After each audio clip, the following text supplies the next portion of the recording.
नमस्कार, आप देख रहे हैं लोकतंत्र। मैं हूं आपके साथ अक्षय। देश के स्वच्छ शहरों की सूची सामने आ चुकी है और इस बार की लिस्ट में 434 शहरों को शामिल किया गया, जिनमें सबसे ज्यादा शहर उत्तर प्रदेश के शामिल। इस सूची में प्रदेश के 24 शहरों को जगह दी गई, लेकिन अफसोस की बात यह है कि एक अगर काशी को छोड़ दिया जाए तो पहले 165 शहरों में सूबे का कोई भी शहर अपनी उपस्थिति दर्ज कराने में कामयाब नहीं हुआ। काशी ने जरूर बड़ी छलांग लगाते हुए पिछली बार के 418वें पायदान के मुकाबले इस बार 32वां स्थान हासिल किया, लेकिन एक शर्मनाक तथ्य यह भी है कि इस लिस्ट में शामिल अंतिम 10 शहरों में से 5 शहर उत्तर प्रदेश के हैं, जिनमें सबसे गंदे शहर का दाग लगा गोंडा के माथे पर। आपको बता दें कि सर्वेक्षण में देश के करीब 18 लाख लोगों ने हिस्सा लिया था और अपने शहर की सफाई को लेकर अपना फीडबैक दिया था। अब सवाल इस बात को लेकर उठ रहे हैं कि एक तरफ देश के कई शहरों को स्मार्ट सिटी बनाने की बात कही जा रही है, स्मार्ट तो दूर, ये शहर स्वच्छता के मामले में अपना सम्मान बचाने में भी कामयाब नहीं हो पाए। यूपी की योगी सरकार प्रदेश की पहचान उत्तर प्रदेश के बजाय उत्तम प्रदेश के तौर पर बनाना चाहती है और ऐसा ही कुछ वादा पूर्व की अखिलेश सरकार ने भी किया था कि वो प्रदेश को उत्तम प्रदेश बनाकर रहेंगे, लेकिन नतीजा हम सभी के सामने है। ऐसे में सवाल उठ रहे हैं इस बात को लेकर कि क्या काशी में हुए सुधार से खुश होने का वक्त है या फिर इस दिशा में पूरी जिम्मेदारी और गंभीरता के साथ जुटने का। कैसे बदलेगा यूपी, कैसे मिटेगा ये बदनुमा दाग? आज लोकतंत्र में हम इसी पर चर्चा करेंगे।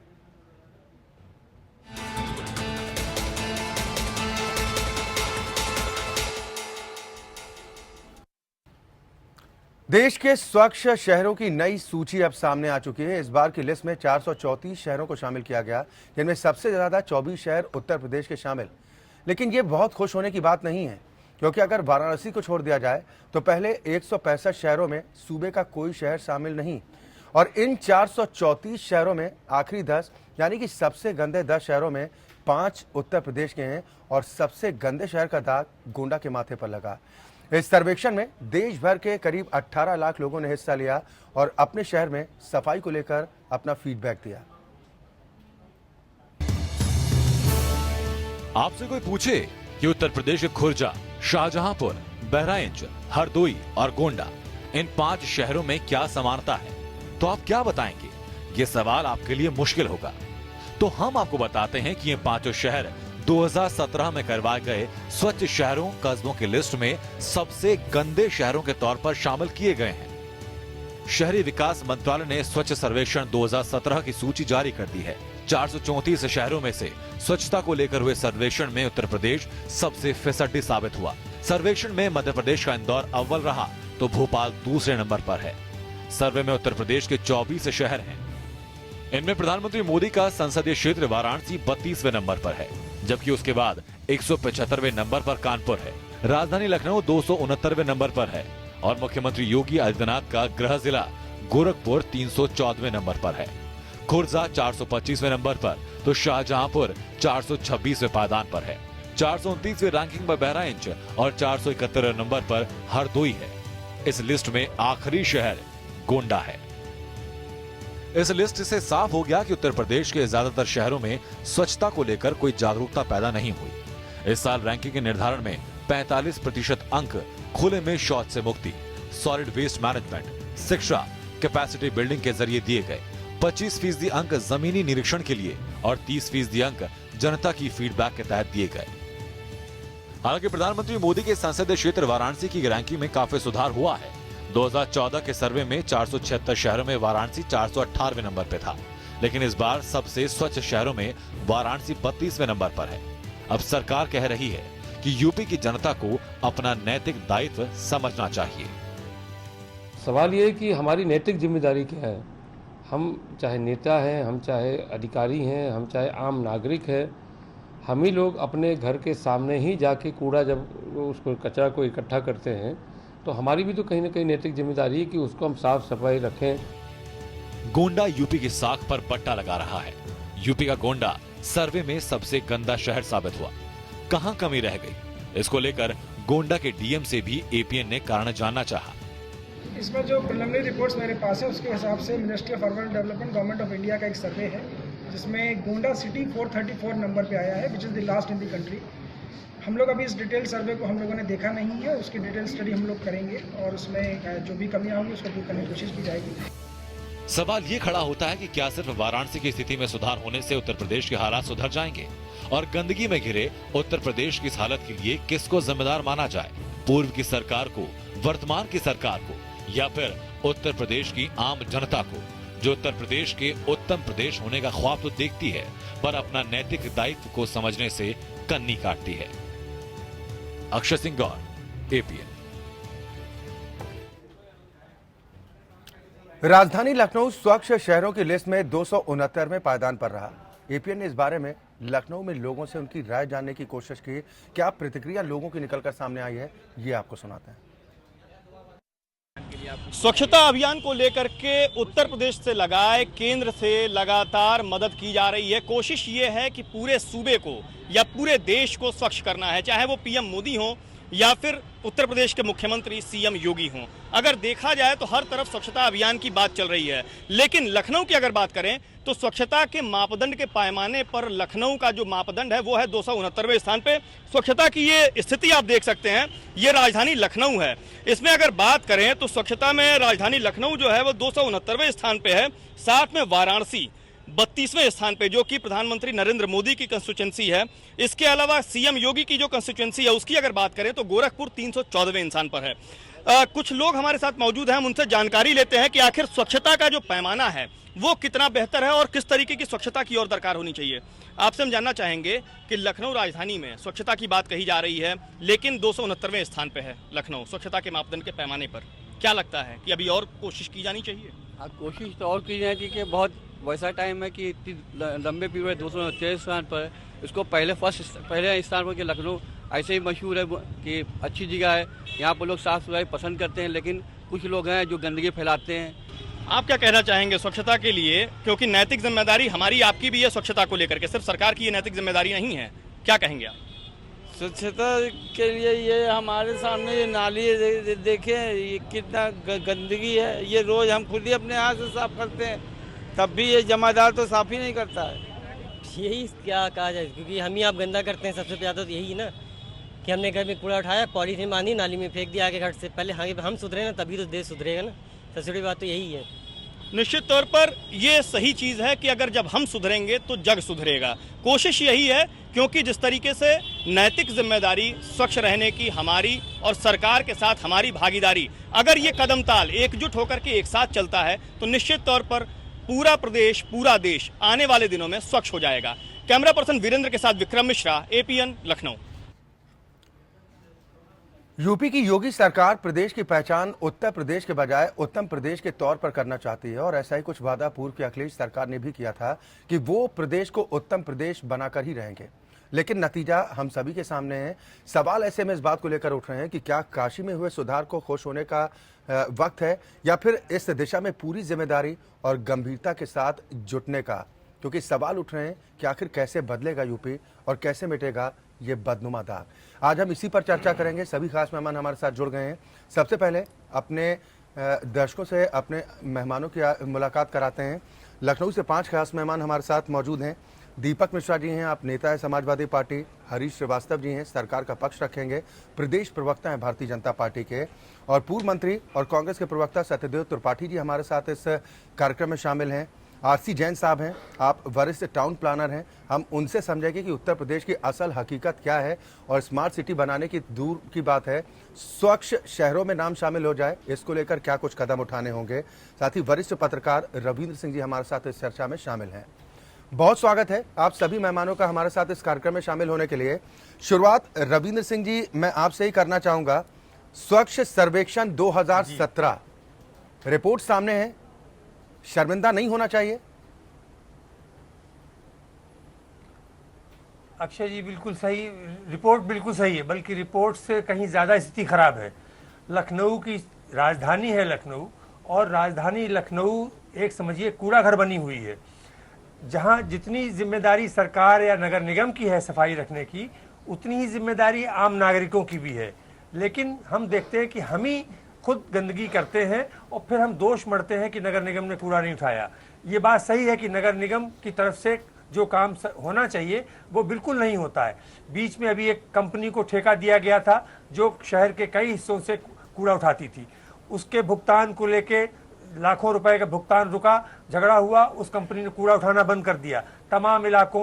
तमाम शहर के इलाके कूड़ा घर बन गए और आज भी कूड़ा घर बने हुए हैं, कूड़ा उठता नहीं है, गंदगी बढ़ती है और कोई इस ओर ध्यान नहीं दे रहा है। खासतौर से नगर निगम इस मामले में बिल्कुल ही अक्षम है, या तो उसके पास उतने कर्मचारी नहीं है और जो कर्मचारी हैं वो पूरे मन से काम नहीं करते हैं। आएंगे, अगर एक सड़क है, एक गली है तो उस पर एक हिस्से पे झाड़ू लगा के चले जाएंगे, कूड़ा वहीं डाल देंगे।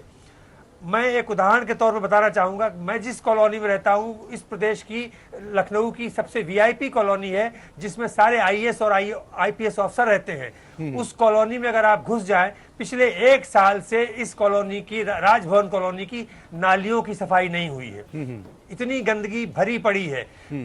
जो कूड़ेदान रखे हैं, जितना कूड़ा कूड़ेदान में है उससे 2 गुना कूड़ा सड़क पे पड़ा हुआ है। सारे आईएएस अधिकारी सुबह गाड़ी में बैठ के निकल के ऑफिस चले जाते हैं, शाम घर में घुस जाते हैं। किसी आईएएस अधिकारी ने कभी नगर निगम के अधिकारियों से ये कहने की जरूरत नहीं की कि कम से कम हमारी इस कॉलोनी की सफाई कराइए, ये गंदगी यहाँ क्यों है। तो ये जब सरकार की नाक के नीचे, गवर्नर हाउस के नाक के नीचे इतनी गंदगी है तो पूरे लखनऊ का अंदाजा आप लगा सकते हैं कि कितनी गंदगी है। सर, ये बात तो रही लखनऊ की। आपने लखनऊ की कुछ तस्वीरें सामने रखने की कोशिश की है कि जब राजधानी का ये हाल है तो प्रदेश के बाकी हिस्सों का हश्र क्या हुआ होगा, ये किसी से छिपा नहीं है। सत्यदेव त्रिपाठी जी, मैं आपके पास आता हूं। आप लोग भी खूब चिल्लाते रहे कि उत्तर प्रदेश में काम बोलता है, अब ये सूची बोल रही है, कुछ जवाब है आप लोगों के पास भी? देखिए, हम कभी ये नहीं चिल्लाते रहे कि काम बोलता है। हम ये जरूर कहते रहे हैं कि इस प्रदेश में जिस तरह से सरकारों का काम होना चाहिए वहाँ नहीं हुआ, और हमने तो नारा ही दिया था कि 27 साल यूपी बेहाल। ये दूसरी बात है कि आखिरी क्षणों में हमको समझौता करना पड़ा, लेकिन हम 27 साल यूपी बेहाल का नारा देके अक्षय जी लगातार 5 साल तक राजनीति करते रहे। और बेहाल में केवल जनता की और सारी परेशानियों के साथ साथ गंदगी भी एक बड़ी समस्या है। यहाँ का नगर निगम लगातार पिछले 15 वर्षों से यहाँ का महापौर भारतीय जनता पार्टी का हुआ, और वही महापौर आज उत्तर प्रदेश का उप मुख्यमंत्री भी है जी। लेकिन सफाई के नाम पर, जैसा हमारे वरिष्ठ पत्रकार सहयोगी श्री रविंद्र सिंह जी ने अपने राज्य भवन कॉलोनी की बात कही, जो कि मोस्ट वीआईपी इलाका है, तो यही हाल कमोबेश पूरे के पूरे शहर का है। और पुराने शहर की हालत तो उससे भी ज्यादा खराब है, जहां गर्मियों के दिनों में अब छोटी छोटी तंग गलियों में आपको निकलना भी संभव नहीं है। तो ये विडंबना है कि हमारे राजनीति को सफाई में भी जोड़ दिया जाता है। सफाई तो कम से कम ऐसी है जिससे राजनीति बिल्कुल ना हो, और जिंदगी की हर नियामत से ज्यादा जरूरी है, हर तरह की जरूरत अगर सबसे बड़ी है तो वो सफाई। लेकिन हम सफाई, हमारी भी जिम्मेदारी, आम नागरिक होने के नाते जिम्मेदारी, और राजनीतिक दल होने के नाते जिम्मेदारी, और सत्ताधारी दल होने के नाते सत्ताधारी दल और सरकार की जिम्मेदारी, सभी की संयुक्त जिम्मेदारी है। किसी एक पे दोष मढ़ के हम नहीं काम चला सकते। पता नहीं क्यों हमारे चरित्र में आज अपने आप को साफ रखने की वो आदत क्यों नहीं बन रही है जो दुनिया के दूसरे देशों में है। मैं इसलिए कह रहा हूं कि अभी 2 दिन पहले तक मैं अपने बेटे के पास सिंगापुर गया हुआ था जी। कितना साफ सुथरा शहर है, किस ढंग से बना हुआ साफ सुथरा शहर है। हमको देख के लगा कि हम 50 साल में भी उत्तर प्रदेश के लोग वहां नहीं पहुंच पाएंगे। तो सफाई होनी चाहिए, और इसमें सरकार के साथ साथ नागरिकों को भी अपनी जिम्मेदारी उठानी चाहिए। मैं इस भाव का हूं। ठीक है। दीपक मिश्रा जी, अखिलेश यादव जब मुख्यमंत्री थे सूबे के, तब वो खूब कहते थे कि उत्तर प्रदेश को हमें उत्तम प्रदेश बनाना है। उत्तम प्रदेश तो नहीं बना, ये बदनुमा दाग भी लग चुका है। कुछ कहना चाहेंगे इस पर? देखिए, जिस संदर्भ में आज चर्चा हो रही है, ये महत्वपूर्ण है कि इसे गंभीर विषय पे आप चर्चा आयोजित कर रहे हैं। अब हमारा कार्यकाल था, समाप्त हुआ, हमने चूक की, हमसे गलतियां हुई, जनता ने हमें सजा दिया। वर्तमान निज़ाम कितना दायित्वपूर्ण है, इस पर भी तो नज़र रखना चाहिए। मुख्यमंत्री जी जहां बैठते हैं, श्रद्धेय योगी आदित्यनाथ उर्फ अजय सिंह बिष्ट जी, उनके ठीक सामने लाल बहादुर शास्त्री जी की प्रतिमा है। जब आपका विषय मुझे पता चला तो मैं वहीं देखते हुए आया, वहां अभी तक जाला लगा हुआ है जहां वो बैठते हैं। तो एक कार्य संस्कृति डेवलप करनी चाहिए। First and photo session day था जिस दिन झाड़ू लगे थे, हाथों में दिखे थे, उसके बाद झाड़ू कहीं दिखे नहीं। उसके बावजूद भी कई जगहों पर झाड़ू दिखी तो आप लोगों ने सवाल उठा दिया कि फोटो सेशन चल रहा है। तस्वीरों में दिखी, टेलीविजन के पर्दों पर दिखी, और जैसे ही फ्लैश ऑफ हुए, झाड़ू तो फेंक दी गई। और सफाई का नाटक, एक महत्वपूर्ण बात, आदरणीय सत्यदेव त्रिपाठी जी बैठे हैं, बड़े अनुभवी नेता हैं, लोग जीवन को लंबा जिया है। जब किसी चीज का नाटक किया जाता है तो वह चीज से ज्यादा भयावह होती है। सर, आप लोगों ने तो नाटक भी नहीं किया, पूरे झूठ से विपक्षी पार्टियों के आरोप लगते रहे। आपके पास अब सीधा एक जवाब होता है कि हमसे गलतियां हुई हैं, जनता ने हमें जवाब दे दिया। थोड़ी जिम्मेदारी भी तो स्वीकार करना सीखना होगा ना दीपक मिश्रा। हम नाटक में तब किया, साल तो आप हम नाटक में तब किए ना, अब करेंगे ना, आगे करेंगे। आरोप लगते रहे कि समाजवादी पार्टी ने अपने शासन में अगर ध्यान दिया, इटावा का, सैफई का, रामपुर का, सर इन शहरों को तो कम से कम इस सूची में जगह दिला देते, इन जगहों को। चलिए ठीक है, लेकिन ये जो मसाल लेकर चले हैं, कैसी मसाल लेके चले तीरगी में? आप जो रोशनी थी वो भी सलामत नहीं रही। पूरे उत्तर प्रदेश का हालत यह है, खासकर सफाई के दृष्टिकोण में, कि योगी जी का जो जिला है, वहाँ एक जहाँ से वो एमपी है वर्तमान समय में, वहाँ एक क्षेत्र जिसका नाम ही रख दिया गया कूड़ा घाट। आप वहाँ जाइए तो सचमुच लगता है कि सारे कूड़े का ये अंबार लगा हुआ है। आप काम के नाटक में काम करने वाले की जो कार्य संस्कृति है, उसका भी मनोबल ध्वस्त कर दिए। फोटो खिंचाए और चल दिए। सर, सवाल इसी बात को लेकर है कि सिर्फ इस बात का इंतजार किया जाता है कि कैसे मौका मिले हम सामने वाले पर आरोप लगाएं और ये बताएं कि हम कितने पाक साफ हैं, है ना। 5 साल का हिसाब आप लोग नहीं दे रहे हैं। हम अपने आप उम्मीद कर रहे हैं कि जो अभी 1-1.5 महीने की सरकार हुई है वो कायाकल्प कर देगी, इस बात की उम्मीद आप करते हैं। हरीश श्रीवास्तव जी, हम कायाकल्प की भी उम्मीद नहीं रखते, हम कायाकल्प की भी उम्मीद नहीं रखते। कम से कम 1 महीने ये सफाई तो करवा देते। सर, 5 साल आप लोग सरकार में रहे हैं, जवाबदेही आपकी ज्यादा बनती है, और हरीश रावत जी की अब सरकार है प्रदेश में, है ना, वो क्या कदम उठाएगी और क्या अब तक कदम उठाए गए, इस पर जवाबदेही उनकी बनती है। हरीश श्रीवास्तव जी, कुछ अफसोस हो रहा है? योगी जी भी तो कह रहे हैं कि हम उत्तम प्रदेश बनाने जा रहे हैं, उत्तर प्रदेश को ऐसे बनाएंगे क्या, गोंडा जैसे जिलों को साथ लेकर? अक्षय जी, पहले तो मैं बधाई देता हूं आपको और आपके चैनल को कि आपने लोक महत्व के इतने महत्वपूर्ण विषय स्वच्छता पर ये बहस आयोजित कराई। और उसके बाद मैं विषय पे आता हूं। देखिए, जिन लोगों ने नाटक किया ये करने का कि काम बोलता है, वो तो सरकार, जनता ने विदा किया होगा। अब काम करने वाली सरकार आई है। फोटो सेशन के लिए स्वच्छता अभियान माननीय मुख्यमंत्री जी ने नहीं चलाया था। वास्तविकता है कि एनेक्सी की पहली मंजिल से लेकर 5वीं मंजिल तक चढ़ के हर एक मंजिल पे जाकर के हर एक कार्यालय में उन्होंने स्वच्छता की स्थिति को देखी थी और स्वच्छता पे उन्होंने एक महत्वपूर्ण पहल किया था जी। और ये एक माहौल सरकार बनाती है। सभी कार्यालयों में, सभी जगह पे इस बात का, स्वच्छता का संकल्प दिलाया गया और व्यवहारिक रूप से उस पर काम करने के लिए जो जिम्मेदार लोग हैं उन्होंने पहल की। भारतीय जनता पार्टी का जहां तक सवाल है, पूर्व सेवानिवृत्त जो पूर्व IAS हैं बाबा हरदेव सिंह जी, जिनका नगर निगमों में बहुत ही आज तक उनके कार्य की प्रशंसा होती है, उनके नेतृत्व में स्वच्छता मिशन पे, स्वच्छता अभियान पे भारतीय जनता पार्टी ने प्रदेश में, पूरे प्रदेश में अभियान चलाया। पूरे जिले जिले में इकाइयां गठित की गई हैं जो लोक भागीदारी, क्योंकि ये विषय ऐसा है कि सरकार के साथ साथ बड़े स्तर पे जब जन चेतना, जन जागरूकता होगी, जन भागीदारी होगी, तभी स्वच्छता का जो मिशन है वो पूरा हो सकता है।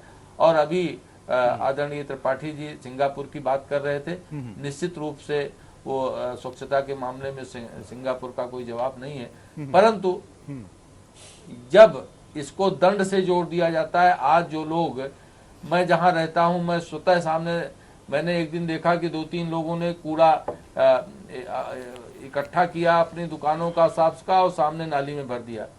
मैंने उनको कहा कि भाई ये आप लोग एक इस देश के सभ्य नागरिक हैं, और अगर आप इस तरह से करेंगे तो आखिर स्वच्छता कैसे रह सकती है? गंदगी फैलेगी, बीमारी फैलेगी। लेकिन ये कहने के बावजूद आज भी मैं देखता हूं कि स्वभाव में लोगों के नहीं आ पा रहा है। कोई सामने से टोक देता है। अच्छे अच्छे पढ़े सभ्य लोगों को मैंने देखा कि हम जा रहे, पता लगा कि वो रात को 10 बजे घर से निकले और कूड़ा उठा करके वहीं सड़क के किनारे डाल दिए। तो ये एक तो स्वभाव में ये चीज ढलनी पड़ेगी सभी को। और भारतीय जनता पार्टी ने संगठन स्तर पे तो जो स्वच्छता मिशन को लेके काम हो रहा है, उसमें जगह जगह जन भागीदारी के लिए स्कूलों में, बच्चों को, विद्यालयों में और जगह जगह मोहल्लों में उन लोगों को इन्वॉल्व करने के लिए सबको प्रेरित किया गया। सब जगह जगह काम हो रहे हैं उसको। तो ये जो 2 विषय हैं कि लोग जन भागीदारी, वो जन जागरूकता, और दूसरा विषय है कि जो खुले शौच से मुक्त कराने का जो अभियान भारत सरकार ने लिया और जिस पे काम कर रही है।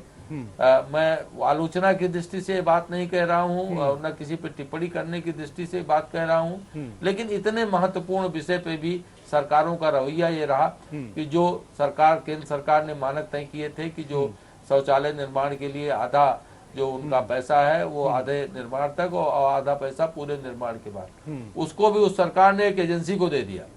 एजेंसी ने उसमें जो है न गुणवत्ता का ध्यान, न किसी तरह से बंदरबाट करने लगी। इसके अलावा जो फंड आया वो फंड को जनेश्वर मिश्रा गांव की तरफ डाइवर्ट कर दिया। तो ये जब तक ये मिस एप्रोप्रिएशन ऑफ फंड होता रहेगा, जब तक योजना की जो स्पिरिट है अब परिस्थितियों में बदलाव में कितना वक्त लगेगा? अब ये सूची भी आप लोगों के सामने आ चुकी है ना? कुछ टाइम लिमिटेशन देना चाहेंगे कि 2 महीने का वक्त चाहिए, 3 महीने का चाहिए? गड्ढा मुक्त सड़कों के लिए आपने कह दिया 15 जून आखिरी तारीख है, तब तक सड़कें गड्ढा मुक्त हो जाएंगी। स्वच्छता को लेकर भी कुछ करेंगे क्या, खासतौर पर गोंडा जैसे जिले के लिए? देखिए वहां को लेकर क्या प्लान?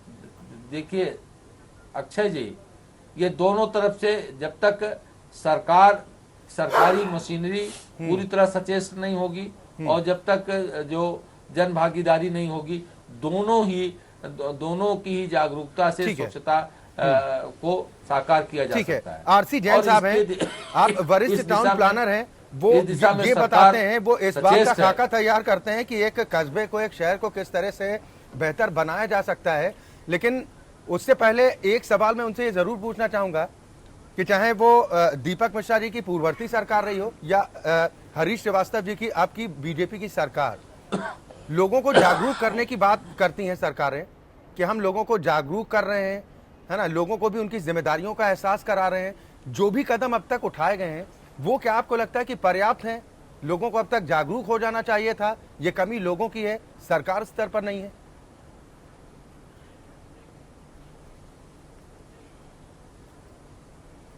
श्रीमान जी, मैं एक बात बहुत स्पष्ट करना चाहूंगा कि जहां तक स्वच्छता के प्रति जागरूकता की बात है, सामान्य तौर पर नागरिकों को ये बात तो जागरूकता में रहती है कि मुझे स्वच्छ रहना चाहिए, आसपास के क्षेत्र को स्वच्छ रखना चाहिए। समस्या क्या आ रही है, पहले तो मैं ये बात बताना चाहूंगा कि हमने प्रधानमंत्री जी को सत नमन करता हूं कि वो जो निचले 10 लोगों के पायदान से आज मैं 32वें पायदान पे वो काशी आई है, तो इसका पूरा का पूरा श्रेय मैं कहूंगा कि हमें प्रधानमंत्री जी को देना चाहिए। वो नित्य प्रति काशी के स्वच्छता और काशी के विकास के प्रति सचेत है। साथ में उन्होंने यहाँ के जो भी प्रशासनिक अधिकारी हैं उनके साथ भी वो नित्य प्रति अपनी रिपोर्टिंग पीएमओ ऑफिस के माध्यम से रहते रहते हैं। और सबसे बड़ी बात आपको मैं बताऊं कि बनारस कैसे स्वच्छता की श्रेणी में उच्चता पे आया है, इसका मूल कारण है कि यहाँ पर व्यवस्थाएं सरकार ने दी हैं। माननीय प्रधानमंत्री जी ने यहाँ पर स्वच्छता के लिए सफाई कर्मचारियों की संख्या में लगभग 1000 एक्स्ट्रा सफाई कर्मचारी, क्योंकि नगर निगम के पास जो पुराने सफाई कर्मचारी थे उनकी संख्या बहुत कम थी। उन्होंने सीएसआर के माध्यम से कई संस्थाओं को यहाँ पर 300 की संख्या में 3 कंपनियों को उन्होंने मोहल्ले वाइज, वार्ड वाइज सफाई करने का कार्य दिया। अब आप ये समझ लीजिए कि वाराणसी में रात्रि में झाड़ू लगता है, रात्रि में कूड़ा उठता है, और वहां पर कॉम्पैक्टर मशीनें हैं, छोटे छोटे स्थानों पर छोटी छोटी ट्रॉलियां हैं, जहां पर मोहल्ले से वार्ड वाइज कूड़ा इकट्ठा करने के लिए सफाई कर्मी जाता है। उसकी हाथ की ठेला गाड़ी है, उसके अंदर में 6 बिन्स रखे हुए हैं, मोहल्ले से वो कूड़ा उठाता है और कूड़ा ले जाकर के एक स्थान पे डालता है, वो गाड़ी उठा करके ले जाती है।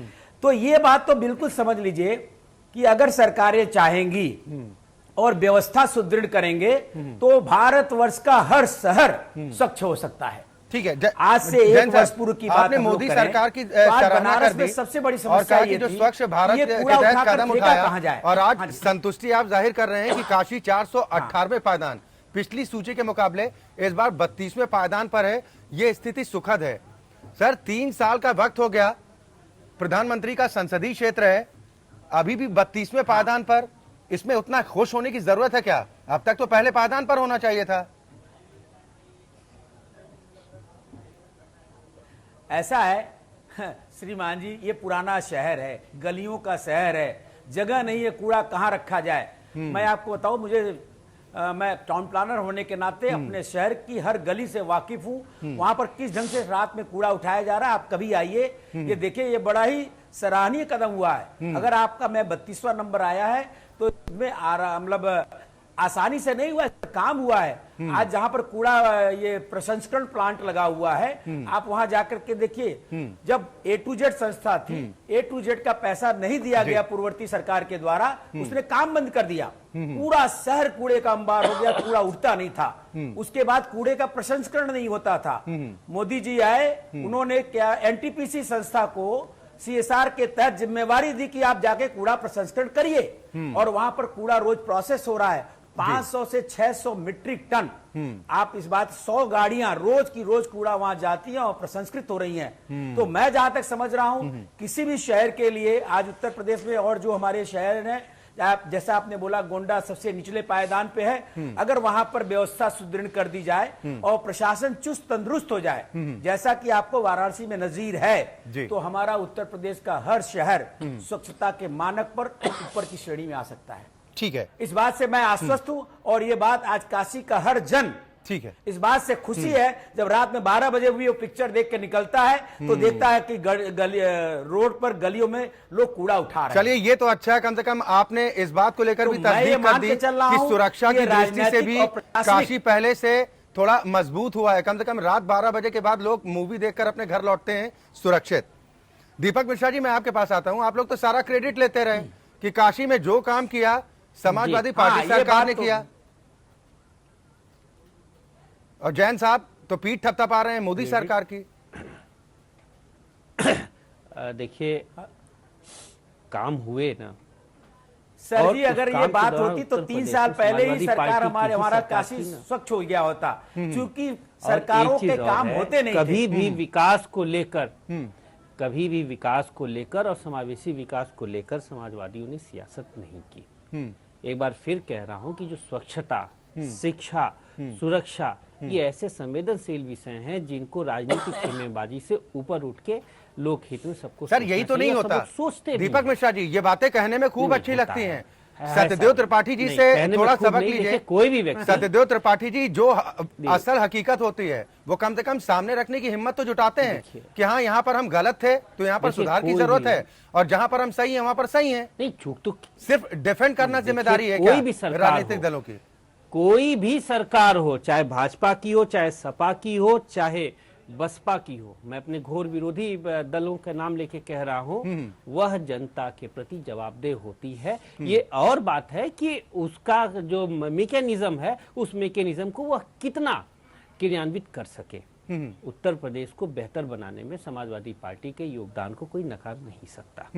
प्रति व्यक्ति आय को दुगनी की, और आज जो बात हो रही है, 1 महीने के अंदर अचानक ये जो उपलब्धि कैसे हासिल हो सकती है?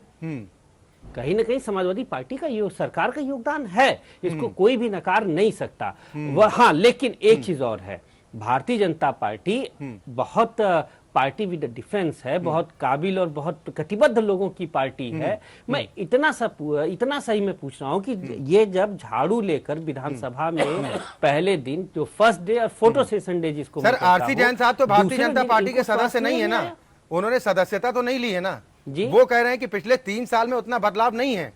जब से उत्तर प्रदेश में नई सत्ता आई तब से काशी में भी बदलाव देखने को मिला है, और आप कह रहे हैं कि हमारा योगदान। अब देखिए मैं आरसी जैन साहब की प्रतिबद्धता और उनके योगदान को प्रणाम करता हूं। मैं उन पे कोई टिप्पणी नहीं करूंगा, बड़े हैं। लेकिन आप स्वयं बताइए, 1 महीने में ऐसा क्या हो गया?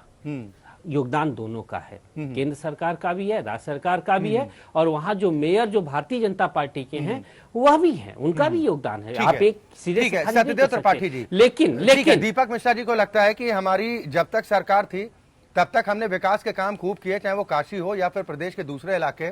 तस्वीर बदली है और योगदान हमारी सरकार का रहा है। अब जैन साहब कह रहे हैं कि 100 गाड़ियां लगती हैं, वहां पर कचरा निस्तारण की व्यवस्था है, कचरा उठान की पूरी व्यवस्था है ना, और लोग कैसे अपने घर के कचरे को डस्टबिन तक पहुंचाए, इस बात को लेकर इंतजाम किए जा रहे हैं।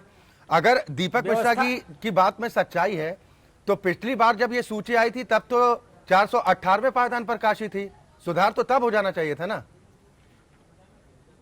काशी के अलावा पूरे प्रदेश की भी बात की जाए। ऐसा है अक्षय जी, जो बुनियादी प्रश्न है इनको पार्टी बंदी में अगर न घसीटें तो शायद अच्छा हो। शिक्षा, स्वास्थ्य, सफाई, और ये जैन साहब को मैं इतनी ही सलाह दूंगा, क्योंकि हमसे तो उम्र में छोटे ही होंगे, कि आप कृपा करके पार्टी न बनिए। जो हुआ है हो रहा अच्छा है, सफाई हो रही है, और अच्छा होना चाहिए। प्रधानमंत्री का क्षेत्र है, जितने साधन वहाँ उपलब्ध हैं, काशी को नंबर 1 पे होना चाहिए, 32 पे क्यों है, ये प्रश्न हो सकता है। लेकिन मैं अनावश्यक बहस में नहीं फंसना चाहता। उत्तर प्रदेश किसी तरह साफ सुथरा प्रदेश बने, उसमें योगदान चाहे जिन पार्टियों का हो, चाहे जिन सरकारों का हो, नागरिकों की भी हिस्सेदारी कहीं न कहीं करने की कोशिश करनी चाहिए। और नागरिकों की हिस्सेदारी के बिना कोई भी सरकार इसे साफ सुथरा नहीं बना पाएगी। ठीक बात। केवल मैकेनिज्म सफाई नहीं करती है। अगर हम कूड़ा न फैलाएं तो कूड़ा कैसे आ जाएगा? तो कहीं न कहीं वो आदतें बदलनी चाहिए, और हमें अपने आप में सफाई के प्रति सचेष्ट और पूरी तरह सोच समझ के करना चाहिए। और श्रेय के लिए ये कोई राजनीति नहीं है। अगर उत्तर प्रदेश साफ सुथरा हो जाएगा, चाहे जिस पार्टी की सरकार बनी रहे, और स्वाभाविक ढंग से स्वास्थ्य में सुंदर होगा, स्वाभाविक ढंग से वहाँ के नागरिकों की जीवन शैली बेहतर होगी, स्वाभाविक ढंग से सबको लाभ मिलेगा। इसलिए मैं भारतीय जनता पार्टी या समाजवादी पार्टी या किसी पार्टी के चक्कर में न किसी तरह भी उत्तर प्रदेश अगर स्वच्छ, सुंदर और साफ बने, इसके अभियान में हमारा योगदान होना चाहिए। ठीक है रविंद्र सिंह जी, सत्यदेव त्रिपाठी जी ने बिल्कुल सही बात कही है कि जब तक लोगों का सहयोग नहीं मिलता है, लोग जागरूक नहीं होते हैं, तब तक उम्मीद करना बेमानी होगा।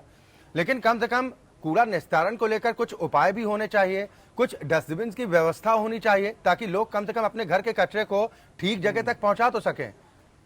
और लोगों का जागरूक होना भी उतना जरूरी है। और उसके लिए क्या सरकारों ने हमारी प्रयास किए उस तरह से, उस गंभीरता से? नहीं, अक्षय जी बिल्कुल सही कहा। देखिए, जब तक जन सहभागिता नहीं होगी, ये स्वच्छता अभियान सफल नहीं हो सकता। जैसे अभी बात हो रही है कि लखनऊ में ही हजरतगंज का सुंदरीकरण हुआ। हजरतगंज में जगह जगह कूड़ेदान रखे गए। शाम के टाइम जो लोग गंज घूमने जाते हैं, वहाँ चाट की दुकानें हैं, दूसरे खाद्य पदार्थों की दुकानें हैं, लोग खाते हैं और खाने के बाद देखते हैं कि बस कूड़ेदान से बाहर ही कूड़ा डालते हैं। और यही नहीं, चाहे वो अधिकारी हो, कर्मचारी हो, पुलिस के लोग हों, यानी लोगों के दिमाग में यह चीज है ही नहीं कि हमको सफाई रखना है। उन लोगों को भी मैंने देखा है कि कूड़ादान पास में ही है, लेकिन उन्होंने दूसरे के फेंक दिया। जबकि दुनिया के किसी देश में, मैं दुनिया के तमाम देशों में गया हूं, कहीं पर भी इस तरीके से कोई गंदगी करता ही नहीं है। कहीं आपको एक कागज का तिनका नहीं मिलेगा, और लोग अपनी दुकानों का, घरों का कूड़ा एक बंद काले पैकेट में निकाल के और बांध के रख देते हैं, या उनके जहाँ डस्टबिन बनी है वहां डाल देते हैं, वो रात में कचरा उठ जाता है। सवाल ये है कि हमारी जन सहभागिता हो और साथ साथ सरकार की जिम्मेदारी ये है कि सफाई कर्मचारियों की संख्या, सफाई कर्मचारियों की संख्या है ही नहीं। जैसे अभी बताया कि मोदी जी ने वहां पर 1000 लोग ज्यादा दे दिए, सफाई हुई। तो जब आप समझिए कि प्रधानमंत्री मोदी का पीएमओ रोजाना सफाई के बारे में बनारस बात करता है, तो हर जिले में तो मोदी जी बात करेंगे नहीं, पीएमओ हर जिले के बारे में बात करेगा नहीं, हर जिले को सफाई कर्मचारी मिले नहीं। अगर बनारस को सफाई कर्मचारी 1000 ज्यादा मिल गए तो सफाई बेहतर हुई, ठीक है, 32वें पायदान पे आया। लेकिन लखनऊ राजधानी है, राजधानी में सफाई कर्मचारियों की भारी कमी है, लेकिन आज तक उसकी कोई व्यवस्था नहीं की गई है। तो जिस हिसाब से शहर है, आबादी है, उस हिसाब से सफाई कर्मियों की भी संख्या बढ़ाई जानी चाहिए। और सहभागिता जनता की बहुत जरूरी इसलिए है कि कूड़ा हम करते हैं, दोष हम देते हैं कि नगर निगम ने उठाया नहीं, लेकिन अब ये लोगों को भी समझना पड़ेगा कि सफाई करने में हमारी भी जिम्मेदारी है, हम भी भागीदार बने, हम जगह जगह कूड़ा न डालें। घर के सामने जब हम अपने घर के अंदर अपने कमरे में पान की पीक नहीं थूक सकते हैं या हम कूड़ा नहीं डाल सकते हैं, तो हम अपने घर के सामने क्यों डालें? तो ये जब तक सोच नहीं बदलेगा, हमारी सोच बदलना बहुत अनिवार्य है। और साथ साथ सरकार को कोशिश करना है कि किस तरीके से जो सफाई कर्मियों की कमी है वो पूरी की जाए और उस काम को सही ढंग से अंजाम दिया जाए, तभी दोनों के मिलके ही ये काम पूरा हो पाएगा। हरीश श्रीवास्तव जी, भारत की बात हम कह सकते हैं। रविंद्र सिंह जी कह रहे हैं कि सोच बदलो, देश बदलेगा। लोगों की सोच बदलने को लेकर कोई प्लान है क्या योगी सरकार के पास? देखिए, अक्षय जी, आदरणीय रविंद्र सिंह जी ने बहुत ही सही बात कही कि जब तक हमारी सोच में बदलाव नहीं आएगा तब तक ये स्वच्छता का मिशन पूरा नहीं होगा। और ये सिविक सेंस पे हर नागरिक को अगर ये आभास हो कि भाई हमारा दायित्व क्या है, हमारी कुछ ड्यूटी भी है कि शहर या जहाँ हम रहते हैं ये साफ सुथरा रहे, जो गली चौराहे जिससे हम जाते आते हैं वो साफ सुथरा रहे, तो ये पूरी तरह से साकार होगा। जिन जगहों पे अब इसके दो ही माध्यम है कि एक तो लोगों में स्वस्फूर्त प्रेरणा ये जगह सेल्फ डिसिप्लिन लोग हों कि हम कूड़ा नाली में नहीं डालेंगे, कूड़ा हम सड़क पे नहीं डालेंगे, कूड़ा जहाँ इसको लेकर सरकार की तरफ से भी कोई प्लान होने चाहिए ना सर। हम टीवी एड में ये तो देख लेते हैं कि उत्तर प्रदेश में दम है क्योंकि अपराध यहाँ पर कम है, काम बोलता है। इस बार उत्तर प्रदेश उत्तम प्रदेश है ना सर। कहीं पर साइन बोर्ड इस तरह के नजर आते हैं, कुछ विज्ञापन इस तरह के नजर आते हैं जो लोगों को कम से कम इस बात का पाठ पढ़ाते हो कि स्वच्छता में आपकी भी जिम्मेदारी है, अपना सहयोग बढ़ाइए। अक्षय जी, मैं उसी विषय पे आ रहा हूं।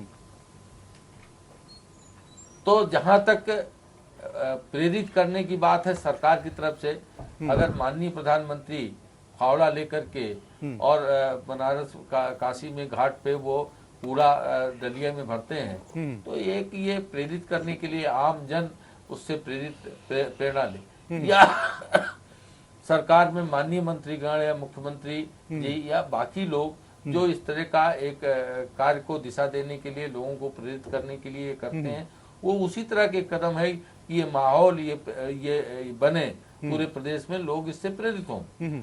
जहां तक आप कहते हैं कि विज्ञापनों में विज्ञापन भी आपको देखने को मिलेंगे, लेकिन क्या आप मुझे बताइए कि नशा मुक्ति को लेकर के बहुत सारे विज्ञापन आते हैं, सिगरेट की डिब्बी पे ही विज्ञापन रहता है, लेकिन क्या उसको छोड़ देते हैं? ये स्वभाव में आने की बात है, ये धारण करने की बात है कि जब तक आप चाहे घूसखोरी को लेके ले लीजिए, भ्रष्टाचार को ले अनेक विज्ञापन आते हैं, लेकिन एक लोगों का जो स्वभाव बन गया है उस स्वभाव से अलग हटने की कोशिश नहीं करते। या तो दंडात्मक प्राविधान हो, जैसे सिंगापुर या अन्य देशों में है कि साहब अगर किसी ने कहीं थूक भी दिया या कहीं जरा सा कुछ डाल दिया तो तुरंत जुर्माना उसको भरना पड़ता है। तो प्रधाधानमंत्री कहते हैं कड़वी दवा पिलाने के लिए हम तैयार हैं, बीमारी सही होनी चाहिए। प्रधानमंत्री तो खूब कहते हैं पिलाइए ना ऐसी दवा, नियम कायदे कड़े कीजिए ना। विजय माल्या जी को दवा पिला तो रहे हैं लंदन टूर करा के। अक्षय जी, ये तो बात कहने में जो लोकतंत्र है, और लोकतंत्र में आप अवैध कॉलोनी कहीं बस गई हो सरकारी जमीन पे, आप उसको हटवाने जाइए तो 4 आप जैसे चैनल पहुंच जाएंगे कि मानवाधिकार का हनन हो रहा है, उसका बच्चा धूप में पड़ा है, उसकी कोई बुजुर्ग धूप में पड़ा है। तो सवाल इस चीज का है कि जो कड़वी दवा है, तो ये जो अवैध कॉलोनियों का आपने जिक्र किया है, उसमें इसका ठीकरा भी तो आप ही राजनीतिक दलों के सर पर फूटता है। लखनऊ, आप लोग कब्जा होने देते हैं। लखनऊ में नालों पे नहीं कब्जा नहीं, ये देखिए जिन सरकारों की प्रवृत्ति बनी रही, जब एक आदमी सख्ती करता है तो अब यह है कि धीरे धीरे जब चीजों को रेगुलेट किया जाएगा, नालों में निर्माण हो गए, एकदम से आप कोई चीज लागू कर दीजिए, आप बुलडोजर लगा दीजिए, सब आर्मी तक की जमीन पे लोगों ने मकान बना लिए। ठीक है, मजबूरी हमारी श्रीवास्तव जी समझते हैं, वोट बैंक का भी ख्याल रखना होता है, ये इन चीजों को भी देखकर चलना होता है राजनीतिक दलों को। जो लोक भावना है और जो एक ओपिनियन है, उसको भी ध्यान रखना पड़ता है। आप ही लोग और जितने मीडिया माध्यम है, ये उल्टा सरकार पे मरने लगते हैं। देखिए दीपक मिश्रा जी, अभी हरीश श्रीवास्तव जी ने कहा कि प्रधानमंत्री ने तो हाथों में झाड़ू थामकर पूरे देश को ये संदेश दिया कि स्वच्छता के प्रति आप भी जिम्मेदार हो जाइए, आप भी गंभीर हो जाइए। गोंडा के सांसद ने हिम्मत क्यों नहीं दिखाई? गोंडा के सांसद को भी सामने आना चाहिए था। कम से कम गोंडा के माथे पर जो आज ये बदनुमा दाग लगा है, ये दाग तो ना लगता ना सर? अरे मान्यवर, गोंडा के सांसद जी भी झाड़ू एक दिन लिखा के अखबारों में बहुत बढ़िया फोटो छापे थे, पगड़ी भी पहने हुए थे, और उनकी पगड़ी श्रद्धेय नरेंद्र मोदी जी की पगड़ी से थोड़ी ऊंची ही थी। उन्होंने फोटो खिंचा तो लिया, अखबारों को भेज भी तो दिया, कितना महान काम किया। इसके बाद गोंडा नहीं साफ हुआ, इसमें उनका क्या मतलब है? बेनी प्रसाद वर्मा जी से भी सवाल किया था क्या? के नियंता दीपक मिश्रा जी, बेनी प्रसाद वर्मा जी से भी कद्दावर मंत्री रहे हैं, कई दलों में रहे हैं। बेनी प्रसाद, देखिए बेनी प्रसाद वर्मा जी को, बेनी प्रसाद वर्मा जी इस समय वहाँ के सांसद नहीं है, वहाँ के सांसद भारतीय जनता पार्टी के स्वनाम धन्य सर गृह जिला तो उनका है। बेनी प्रसाद वर्मा जी किसी पहचान के मोहताज हैं, किसी पद के मोहताज हैं, उनका कद तो काफी बड़े नेताओं में शुमार होता है ना। ये बात अलग है कि कभी वो किसी दूसरे दल में रहे, कभी दूसरे दल में। नहीं, बेनी प्रसाद वर्मा जी को भी अपना नैतिक दायित्व का निर्वहन करना चाहिए, उन्हें भी इन सवालों को उठाना चाहिए। ये सबकी जिम्मेदारी है, ये सबका दायित्व है कि सफाई, मुल्क अगर साफ होगा, मुल्क अगर स्वच्छ होगा तो इसका लाभ सबको होगा। सांसें हम सभी लेते हैं, वो जो प्रदूषण है, वो जो वातावरण में घुला भिला है, वो सांस हम सबको लेना है। तो यह मुल्क न तेरा है न मेरा है, ये हिंदुस्तान सबका है, न समझी गई ये बात तो नुकसान सबका है। आप सफाई अभियान में सबका योगदान होना चाहिए, लेकिन हमारे खास तौर पे हमारे भारतीय जनता पार्टी के साथी कुछ काम का नाटक इतना ज्यादा करते हैं कि जो काम करने की जिज्ञासा होती है, जो काम करने की प्रतिबद्धता होती है, वह भी उसमें दब जाती है। आप पहले दिन खूब बढ़िया झाड़ू लगाए, दूसरे तीसरे चौथे दिन फिर 1 महीने बीत गए, कभी दोबारा झाड़ू हाथ में नजर नहीं आया। 1 महीने में इनका एक अभियान बताइए जो दूसरे दिन चला हो। पहले ही दिन सारे अभियान खत्म हो जाते हैं, दूसरे दिन दूसरा। तो अब ये उम्मीद कर सकते हैं दीपक मिश्रा जी जो भरोसा दिला रहे हैं कि ना तेरा है न मेरा है, हिंदुस्तान हम सब का है। भले ही फोटो खिंचाने के नाम पर कल दीपक मिश्रा नजर आएंगे सड़कों पर, स्वच्छता का अभियान आगे बढ़ाते हुए, लोगों को जागरूक करते हुए। नहीं, सरकार जहां मदद मांगेगी हम सभी देंगे। आदरणीय सत्यदेव जी ने कहा, आप यूपी के नागरिक हैं, आपकी भी जिम्मेदारी है। आप ही तो कह रहे हैं ना कि लोगों की जिम्मेदारी है, आपकी जिम्मेदारी नहीं है क्या? स्वच्छता में तो आप एक, अरे सर, नगर निगम का अधिकारी सुन ही नहीं रहा है। आदरणीय रविंद्र सिंह जी अभी ये व्यथा और वेदना बोल गए। निगम नहीं, जहाँ का मेयर आपका है, आपने 2nd नंबर का वरिष्ठतम मंत्री बना रखा था। अरे था ना, आप है की बात करिए ना, जो था सो था, जो राग बीत गया सो बीत गया। वर्तमान में बताइए ना, 1 महीने हो गए, अभी तक आजम खान साहब का भूत ही हैंगओवर ही चल रहा है। नहीं, अभी बताइए ना। ठीक है, सत्यदेव त्रिपाठी जी कुछ कहना भी चाह रहे हैं लाल बहादुर शास्त्री की प्रतिमा साफ करने में। ठीक है दीपक मिश्रा जी, सत्यदेव त्रिपाठी जी, अब उम्मीद तो कर सकते हैं आप, भले ही अब गठबंधन भी आप लोगों का नहीं है, निकाय चुनाव में, विधानसभा चुनाव तक गठबंधन था, आप लोगों ने साफ कर दिया, लेकिन उम्मीद तो करते हैं ना पुराने सहयोगी के नाते कि दीपक मिश्रा भी हाथ में झाड़ू उठाकर कल नजर आ जाएं, लोगों को कम से कम जागरूक करते नजर आ जाएं। उम्मीद कर सकते हैं क्या, या टीवी की डिबेट के बाद वो भी अपने घर? अक्षय जी, मैं बड़ा विनम्रता पूर्वक कहूंगा कि ये राजनीतिक प्रतिद्वंद्विता और राजनीतिक एक दूसरे पे उंगली उठाने का विषय नहीं है। ये इतना मानवीय विषय है। हम अपने मोहल्ले में खुद खड़े होकर सफाई करवाते हैं। हर आदमी को वही करवाना चाहिए। हर आदमी को कोशिश करनी चाहिए कि ज्यादा से ज्यादा जितनी सफाई संभव हो सके।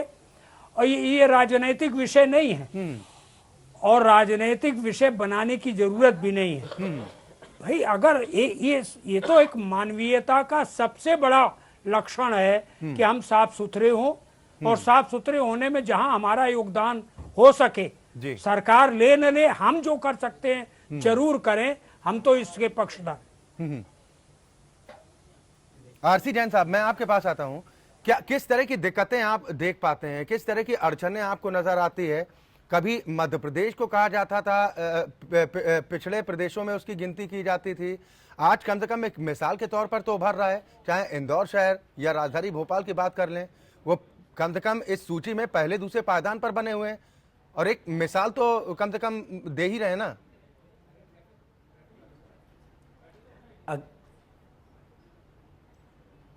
अच्छा जी, सबसे महत्वपूर्ण बात अभी इतने डिबेट में जो सामने आई है कि सरकारों को पहले व्यवस्था देने के लिए इंतजाम करना चाहिए। अगर आपने पहली व्यवस्था दी कि नागरिकों पर दोषारोपण नहीं कर सकते, पहले व्यवस्था दें, फिर प्रेरणा दें और प्रेरणा और व्यवस्था के बाद यदि बात ना बने तो दंडात्मक कार्रवाई भी की जाए। अगर व्यवस्था नहीं होगी, मोहल्ले में कूड़ा रखने का स्थान नहीं होगा, कूड़ा उठाने वाला व्यक्ति नहीं आएगा, तो घर की गृहिणी कूड़ा कहां डालेगी? तो हमारा यह कहना है कि जो भी एमपी एमएलए बनते हैं, जो भी पार्षद बनते हैं मोहल्ले के, उनको इससे मतलब नहीं होता है कि कूड़ा उठ रहा है कि नहीं उठ रहा। वो तो ये देखते हैं कि जब उनका पार्षद का चुनाव हो गया तो अपने गली के चौके उखड़वा कर वही चौके को फिर से भिड़वा कर करके उनके कमीशन से मतलब हो जाता है। कभी अपने मोहल्ले की सफाई और जागरूकता के बारे में कोई पार्षद नहीं जाता। मुझे क्षमा करिएगा, मैं ये दोषारोपण इसलिए करना पड़ रहा है कि अगर ये मोहल्ले के जो पार्षद होते हैं या जो एमएलए होते हैं, जो एमपी महोदय हैं, अगर ये तय कर लें कि मेरे मोहल्ले में व्यवस्थाएं सुदृढ़ होनी चाहिए, जगह जगह कूड़ादान होना चाहिए, कूड़ा उठाने वाला व्यक्ति होना चाहिए, झाड़ू लगाने वाला व्यक्ति होना चाहिए, तो ये स्वच्छता अभियान पूरी तरह से सफल हो जाता।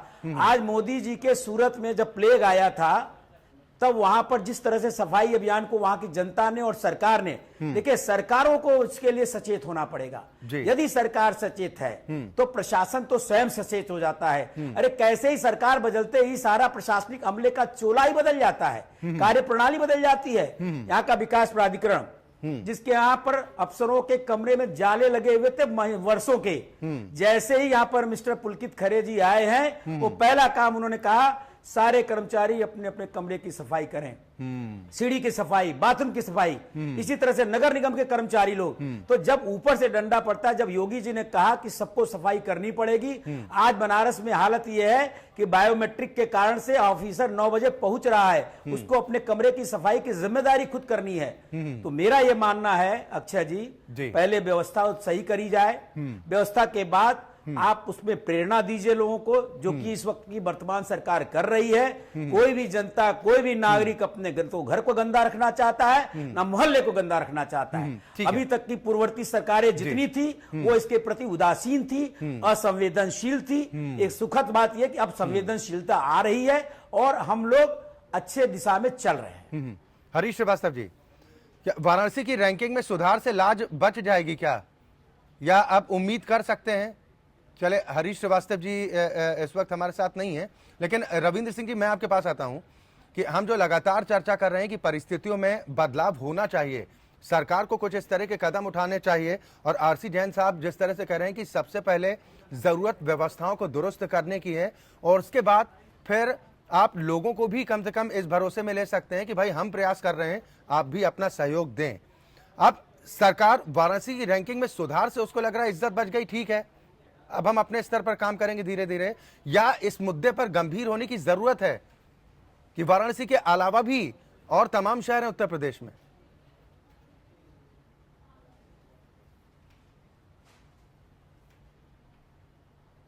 मैं जैन साहब की बात से सहमत हूं कि पहले व्यवस्था होनी चाहिए। हमारे यहाँ व्यवस्थाएं नहीं है, हमारे यहाँ सफाई कर्मचारी पर्याप्त संख्या में नहीं है, उनके पास वाहन नहीं है कूड़ा उठाने के लिए, उनके पास ट्रॉली नहीं है, उनके पास झाड़ू नहीं है। नंबर एक चीज। दूसरी चीज ये कि मानसिकता बदलने की बात हम पहले ही कह चुके हैं। जैसे कि हम हर चीज में मोदी जी हर चीज का इलाज नहीं है। नरेंद्र मोदी जी ने दिल्ली में सरकार बनवा दी, नरेंद्र मोदी जी ने उत्तर प्रदेश में सरकार बनवा दी। उनके सांसदों ने मोदी जी से कुछ नहीं सीखा, उनके विधायकों ने कुछ नहीं सीखा। अभी जब लाल बत्ती हटाने का फैसला हुआ तो मोदी जी ने अपने लोगों से कहा कि दिमाग की लाल बत्ती को हटाइए, लेकिन भाजपाइयों के दिमाग की लाल बत्ती नहीं हट पा रही है, उनकी लाल बत्ती बढ़ गई है। इन अगर सांसद और प्रदेश में सर्वाधिक सांसद भारतीय जनता पार्टी के हैं, अगर हर सांसद अपने क्षेत्र का ख्याल रखे, हर विधायक अपने क्षेत्र में सफाई के बारे में ध्यान दे, लोगों को प्रेरित करे, उनको जागरूक करे, उनको बताए, तो लोगों को जोड़ने का काम ये जनप्रतिनिधि ज्यादा अच्छे तरीके से कर सकते हैं। विधायकों को सांसदों करना चाहिए, लेकिन इनके सांसदों विधायकों ने समझ लिया है कि जो कुछ करेंगे मोदी जी करेंगे। अब मोदी जी कूड़ा तो नाली से उठाएंगे नहीं, आके नालियां साफ करेंगे नहीं मोदी जी, तो कम से कम मोदी जी से कुछ शिक्षा ले उनके सांसद और विधायक, वो भी अपने क्षेत्रों में जाके काम करें, लोगों को जागरूक बनाएं, जन सहभागिता को बढ़ाएं और अपने क्षेत्र में, अपने जिले में जो कमियां हैं नगर निगम में और नगर पालिकाओं में, उन कमियों को दूर करने का प्रयास करें। उनको सरकार से कह के प्रयास कराएं, दूर कराएं और व्यवस्थाओं को ठीक करें, तो लोग जुड़ेंगे और स्वच्छता अभियान सफल रहेगा, तभी सफल हो पाएगा। सत्यदेव त्रिपाठी जी, लोग क्या करें? लोगों की जो हर दिन होता है एक उम्मीद के साथ शुरू होता है और निराशा के साथ खत्म हो जाता है। आप सरकार को कुछ नसीहत देना चाहेंगे, कुछ सुझाव देना चाहेंगे कि अब बहुत हुआ, पहले जो करना था नहीं किया, अब आपके पास कम से कम पावर है, आप सत्ता में हैं, तो कैसे वो स्टेप आप उठाइए ताकि थोड़ा तस्वीर बदले और ये जो इस तरह की सूची आती है, इस सूची में सम्मान तो थोड़ा बहुत बचा रहे। अक्षय जी, मैं आपकी इस बात को ही आगे बढ़ाते हुए कि जो भी जनप्रतिनिधि उत्तर प्रदेश की जनता ने और भारत की जनता ने अब जिन लोगों को सत्ता सौंपी है, उनके अपने ही नेता श्री नरेंद्र मोदी ने जो अभियान चलाया है, कम से कम ये विधायक और एमपी उस अभियान को प्रतीकात्मक न बनाएं, उस अभियान को सचमुच जनता तक जोड़ें और जनता अपने आप जुड़ेगी। और मैं जैन साहब की इस बात से सहमत हूं कि साधन तो मिलने ही चाहिए। जब गाड़ी नहीं होगी, झाड़ू ही नहीं होगी, कूड़ा उठाने का प्रबंध ही नहीं होगा, तो जनता उसमें क्या सहभागिता करेगी? तो जनता की सहभागिता के लिए इन तमाम जनप्रतिनिधियों को अपने नेताओं का केवल उदाहरण देके प्रतीकात्मक नहीं बल्कि ईमानदारी के साथ सफाई अभियान से जुड़ना चाहिए। और उस सफाई अभियान से जुड़ने के लिए निश्चित तौर पर जिन साधनों को मुहैया कराना है उन्हें कराना चाहिए। और उसके बाद जनता पर अगर कोई दंडात्मक कार्रवाई भी होती है तो मैं उसको करने में कोई भी किसी तरह का की आलोचना कम से कम मैं तो नहीं करूंगा। किसी तरह ये देश स्वच्छ बने, प्रदेश स्वच्छ बने, प्रदेश का हर शहर स्वच्छ बने, ये लक्ष्य कहीं न कहीं हम उससे प्राप्त कर सकें, इससे बड़ी उपलब्धि कोई नहीं होगी। चलिए, बिल्कुल, बहुत शुक्रिया सत्यदेव त्रिपाठी जी। और उम्मीद भी इस बात को लेकर करते हैं कि जो सुझाव आपने दिया है उस सुझाव पर उत्तर प्रदेश की योगी सरकार ठीक ढंग से अमल करे, ना सिर्फ इसे एक जिम्मेदारी समझ के बल्कि इसे एक लोगों के प्रति उठाए गए कदम के तौर पर भी देखें कि स्वच्छता होगी। अगर देश स्वच्छ होगा तो देश स्वस्थ भी होगा, उत्तर प्रदेश अगर स्वच्छ होगा तो स्वस्थ भी होगा। बहुत शुक्रिया आप सभी मेहमानों का हमारे साथ इस कार्यक्रम में शामिल होने के लिए। तो अब सवाल इस बात को लेकर ही अभी भी उठ रहे हैं कि इस सूची आने के बाद क्या सिर्फ इस बात को लेकर सरकार अपनी पीठ थपथपाएगी कि वाराणसी की वजह से लाज बच गई, या फिर गोंडा के माथे पर जो दाग लगा है, ये बदनुमा दाग, इसको हटाने को लेकर सरकार की तरफ से गंभीरता के साथ कदम उठाए जाएंगे। और आने वाले वक्त में जो उत्तर प्रदेश की तस्वीर है और जो वादा भी सूबे की जनता से उत्तर प्रदेश के मुख्यमंत्री योगी आदित्यनाथ ने किया है कि उत्तर प्रदेश को हम उत्तम प्रदेश बनाएंगे, वो सपना पूरा भी होगा। लोकतंत्र में आज के लिए बस इतना ही।